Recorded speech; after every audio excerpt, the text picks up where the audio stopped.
우리 금요기도에 함께 볼 말씀은 야고보서 3장 5절부터 8절의 말씀입니다.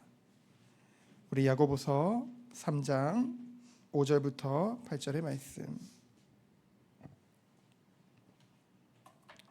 우리 5절부터 8절을 우리 4절을 다 같이 합독하도록 하겠습니다. 이와 같이 혀도 작은 지체로되 큰 것을 자랑하도다. 보라, 얼마나 작은 불이 얼마나 많은 나무를 태우는가. 혀는 곧 불이요 불의의 세계라. 혀는 우리 지체 중에서 온몸을 더럽히고 삶의 수레바퀴를 불사르나니 그 사르는 것이 지옥불에서 나느니라. 여러 종류의 짐승과 새와 벌레와 바다의 생물은 다 사람이 기들일 수 있고 기들여 왔거니와 혀는 등이 기들일 사람이 없나니 쉬지 아니하는 악이요 죽이는 독이 가득한 것이라. 아멘. 우리 금요일 기도에 함께 볼 말씀의 제목은 성도의 말입니다. 우리가 이제 수요예배 금요기도회 때는 이제 야고보서를 우리가 순서대로 이제 나가고 있는데요. 이 야고보서의 중심 주제는 신행일치입니다. 신행일치라는 것은 우리가 믿는 것과 행함이 일치 안 한다는 것이죠. 이것은 우리가 행함으로 구원을 받는다, 그것을 말하는 것이 아닙니다. 우리는요 결코 선한 일을 행할 수 없는 죄인이었어요. 그렇죠? 하나님이 은혜를 주시지 않으면, 성령이 역사하시지 않으면 결코 우리가 죄인임을 깨달을 수도 없고 예수님을 구주로 믿을 수도 없습니다. 그런데 하나님이 우리에게 택하시고 은혜를 더하사 우리의 마음을 새롭게 하사 주님을 믿고 주님을 우리의 구주로 영접함으로 우리를 하나님의 자녀로 부르신 줄 믿습니다. 그래서 오직 믿음으로만 우리가 하나님의 자녀가 될 수 있죠. 그런데요, 우리에게 이 믿음이라는 것, 참된 믿음이라는 것은요, 우리의 삶을 통해 매일매일 입증된다는 것이죠. 그것을 말하는 것입니다. 그래서 우리의 믿음이 뿌리라고 한다면은 우리의 선한 행실이 바로 열매로 삶 가운데 맺어질 수밖에 없다는 것이죠. 그것이 바로 야고보서의 주제입니다. 그래서 이것은 바울이 말하는 오직 믿음으로만 구원 얻는다, 그것과 상대적인 것이 아니라는 것이죠. 같은 말입니다. 오직 믿음으로만 구원을 얻지만은 우리의 살아있는 믿음은 우리의 삶을 통해서 입증된다는 것이죠. 열매를 맺게 된다는 것이죠. 그런데 우리는 연약하잖아요. 우리는 죄성을 가지고 있잖아요. 그래서 너무나 놀라운 이 복음의 축복은 무엇이에요? 우리의 연약함과 우리의 죄성을 아시는 주님께서 먼저 우리를 그 그리스도께서 십자가에서 이루신 그 순종으로 말미암아 그 모든 피와 물을 다 쏟으시고 그 죽으심으로 그것을 믿는 우리에게 그 그리스도와 연합됨으로 말미암아 의인이라 칭하시고요. 그래서 유명한 이 종교개혁자 마틴 루터는 이렇게 말했죠. 의인이면서 죄인이다. 그렇죠? 그리스도를 통해서 우리가 의인이라 칭을 받았지만 여전히 우리는 죄인의 삶을 살아가고 있죠.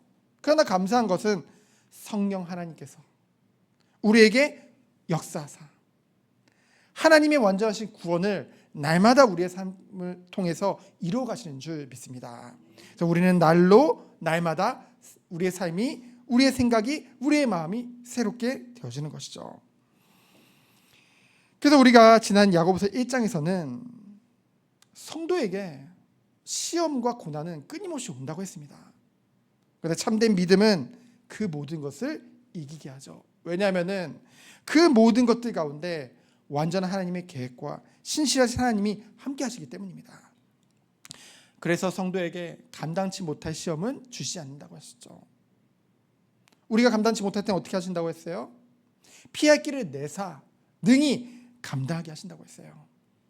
그래서 우리는 고난이 왔을 때 힘듭니다. 누가 고난이 좋겠어요? 누가 고난이 기쁘겠습니까?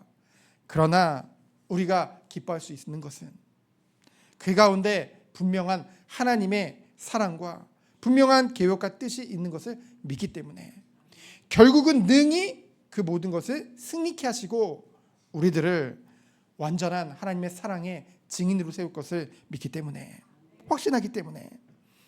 그래서 2장에서는요 이 믿는 것과 행함에 대해서 이 주제장이라고 할 수 있는 그 내용을 우리가 함께 살펴봤고요. 오늘 3장은요 이 성도의 이 삶의 행함이, 그의 믿음이 무엇을 통해서요? 구체적으로 우리들의 말을 통해서 그것이 입증됨을 말씀하고 있습니다. 그래서 오늘 말씀을 통해서 왜 이런 말씀이 있을까가 아니라 성경 66권은 완전하신 하나님의 말씀이기 때문에 우리가 이 말씀을 통해서, 저도 이 말씀을 준비하면서 그래, 이 말이라는 것이 너무나 중요한데 우리가 가끔씩 잊어버릴 때가 너무나도 많구나, 그 사실을 깨닫게 되었습니다. 첫 번째로 1절로 2절에 보면은요 이 목회자인 저에게 굉장히 부담스러운 말씀이거든요. 1절에 보니까 뭐래요? 너희는 선생된 우리가 더 큰 심판을 받을 줄을 알고. 여기서 우리가는요 이제 초대교회 그 사도들을 말하거든요. 목회자들을 말하거든요. 제자들을 말하거든요. 선생된 우리가 더 큰 심판을 받는데요. 이 말은 그 시대에 가르치는 자가 굉장히 인기가 많았거든요. 선생된 자들이. 그러니까 너도 나도 다 나도 가르치는 자가 되고 싶어 하는 거예요. 그렇죠? 그런데 그만큼 이 가르치는 자는 무엇으로 가르치죠? 먼저 말을 통해서 가르치죠. 제가 지금도 이 강대상에서 말씀을 전하고 있잖아요. 이 말씀을 전하기 위해서는요 그냥 말씀을 전하는 게 아니죠. 성령 하나님께 기도하며 의지하며 이 말씀을 연구하죠. 그래서 먼저 하나님의 뜻이 무엇인지를 제가 먼저 알게 됩니다. 그렇죠? 그래서 말씀을 준비하는 가운데 저에게 먼저 하나님이 주시는 말씀, 저에게 깨닫게 하시는 말씀, 제 마음을 찌르는 말씀, 그 말씀을 이제 전달하게 되어지거든요. 근데 중요한 건 뭐예요? 신행일치. 제가 하나님의 뜻을 이 가르치는 자가 먼저 알았다고 한다면은 그 말씀을 정말 믿고 그대로 살아가는 것이 너무나도 중요하다는 것이죠. 근데 그런 은혜를 받고도, 그런 축복의 자리에 하나님이 세우셨음에도 불구하고 가르치기는 잘하는데 전혀 그 가르침대로 살아가지를 못한다. 그렇다고 한다면은 그에 대한 책임은 더 클 것을 말하는 것이죠. 우리가 지난 시간에도 함께 살펴봤잖아요. 수요예배 때. 뭐냐면은 우리가 모르기 때문에 지키지 못하는 것과, 그렇죠? 알면서도 외면하는 것과 불순종하는 것과는 크게 다르거든요. 그래서 하나님께서는 우리에게, 우리가 교회 안에서 이제 중직자들이잖아요. 중직이라고 하면 무겁다는 뜻이거든요. 그 무거운 직책을 맡겼을 때는 더 큰 은혜도 하나님이 준비하셨지만은 그에 대한 책임 또한 큰 것을 말씀하고 있는 것입니다. 그래서 경계해야 되겠죠. 그러면은 본격적으로 이제 말의 중요성에 대해서 이제 2절부터 함께 나와 있는데요. 여러분, 우리 모두 실수가 많습니다. 특별히 말에 실수가 많거든요. 누구든지. 그런데 오늘 2절에 보면은 이 말에 실수가 없는 자가 온전한 자요, 성숙된 자라고 했죠. 결국 예수님께서도 마태복음 12장 34절에 보면은 마음에 가득한 것을 입으로 말한다고 했거든요. 결국 우리가 말하는 것이, 우리 마음에 담긴 것이 우리의 입술을 통해서 나올 수밖에 없는 거거든요. 그래서 3절로 6절에 보니까요, 이 말 있죠, 이 말하는 말 말고요, 이제 타는 말, 그렇죠? 그 말에 입에 재갈을 물려서 이제 말을 조정하죠. 그 큰 배라 할지라도 그 큰 배에 비하면 아주 작은 키가 방향을 다 결정합니다. 이와 같이 혀는요, 어찌 보면은 우리의 육신 가운데 작은 부분인 것 같죠. 작은 지체죠. 그러나 그 영향력이 너무나도 크다는 것입니다. 그에 대한 위험성을 말하고 있는데요. 작은 불이 많은 나무를 태우듯이 혀는 곧 불이요, 혀가 가지는 이 파괴성에 대해서 말하고 있죠. 뭐예요? 불이요, 불의의 세계로 비유하고 있습니다. 그래서 이것은 뭐냐면요, 온몸을 더럽게 하고 삶의 수레바퀴. 삶의 수레바퀴는 무엇을 말하죠? 곧 우리의 온 인생 전체를 불살라 망가뜨릴 수 있는 것이 바로 말이라는 것을 말씀하고 있습니다. 그만큼 말이라는 것이 중요하다는 것이죠.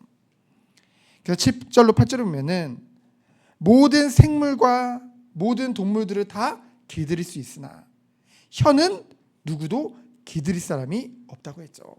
이 혀라는 것이 쉬지 않고 악의로서 죽이는 독이 가득하다고 했습니다.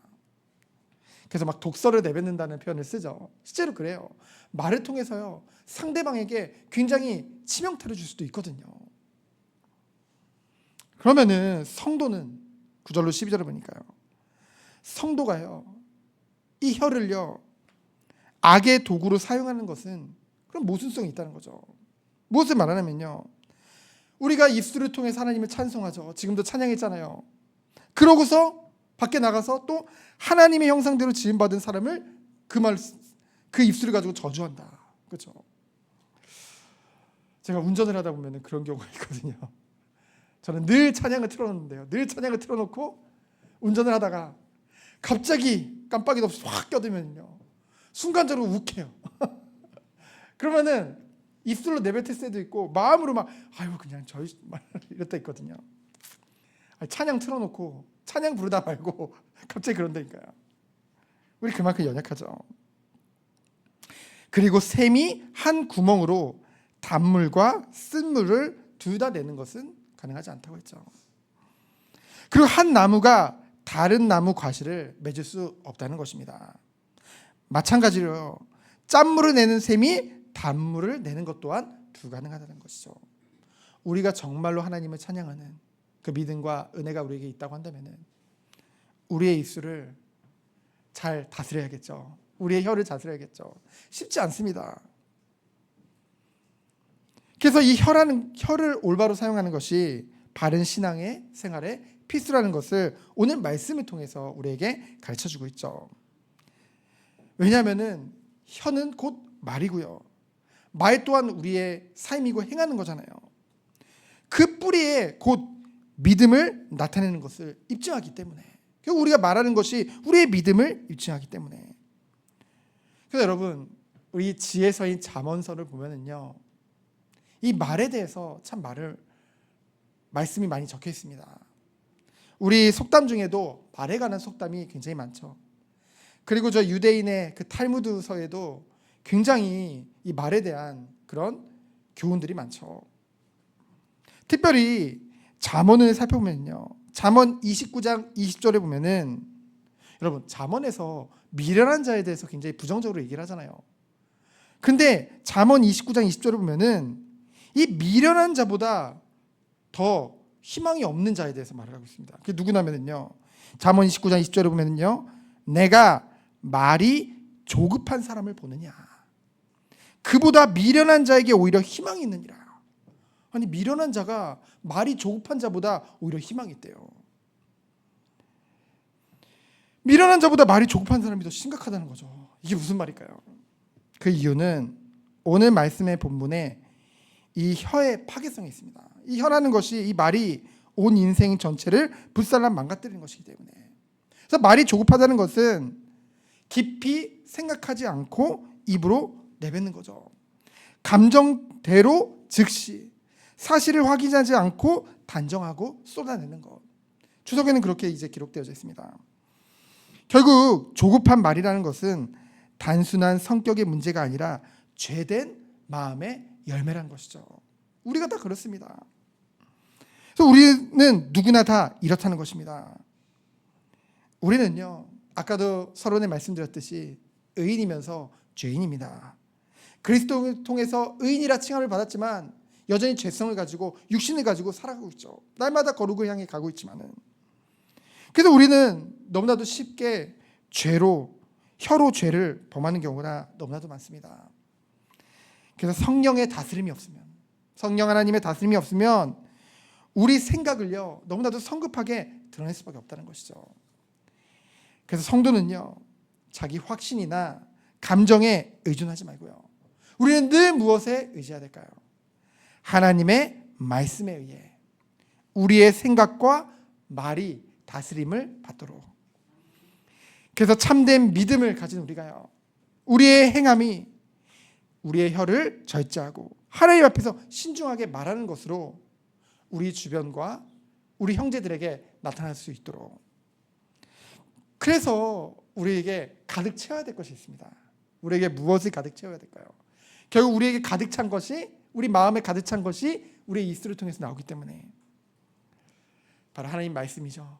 우리가 하나님의 말씀을 들을 때 하나님의 놀라우신 사랑과 긍휼과 그 성령의 하나님의 도우심이 임하는 줄 믿습니다. 그래서 우리는 연약해요. 그래서 우리는 늘 어떻게 해야 돼요? 우리는 연약하기 때문에 하나님 앞에 엎드려야 될 줄 믿습니다. 오늘도 이 밤이 사람 앞에서가 아니라, 다른 것 앞에서가 아니라 완전하시고 우리를 너무나도 잘 아심에도 불구하고 우리를 택하셔서 자녀 삼으신 그 주님 앞에 엎드려 기도하는 밤 되어지기를 예수 그리스도 이름으로 축원드립니다. 시간 기도합니다. 주님, 이 시간 오직 주님만을 바라보는 시간 되게 하여 주옵소서. 주님께만 엎드리는 시간 되게 하여 주옵소서. 살아계신 예수 그리스도 이름으로 기도합니다. 아멘.